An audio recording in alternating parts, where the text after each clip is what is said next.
Mitmevõistluses kordas muulust võitu 22-aastane ukrainlanna Anna Rizatinova, kes on olümpiahooaega alustanud 2 eduka turniiriga. Jaanuaris oli ta parim Los Angeleses ja nüüd Tartus.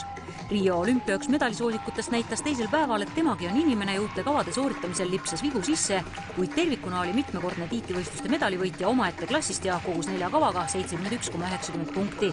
Rio olümpialt ei hoia teda eemale ka hetkel paljusid hirmutav Zika viirus. Я думаю, что спортсменам ничего не страшно, потому что у спортсменов есть цель – Олимпийские игры, и мы в каком-то плане безумные, потому что ради своей цели мы готовы свернуть горы. Поэтому хоть будет цунами, хоть тайфун, все равно для спортсменов Олимпийские игры – это святое. 4,9 punkti kaotas võitjale tugeva teise päevaga teiseks kerkinud 16-aastane USA võimleja Nastasia Generalova.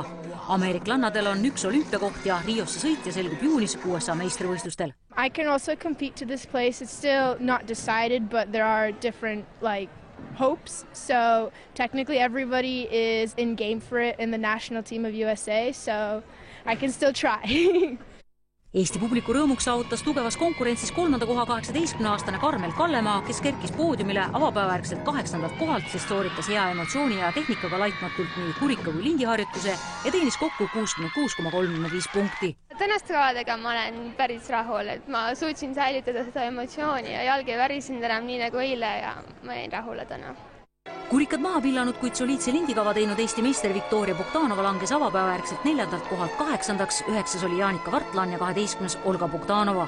4 meie parema võimleja seast valitakse just neil hetkedel välja 2, kes sõidavad viimasele olümpiakvalifikatsioonivõistlusele Riosse. Juba olümpiakoha kindlustanud Lõuna-Aafrika tipp Grace Legote oli Tartus näiteks 14.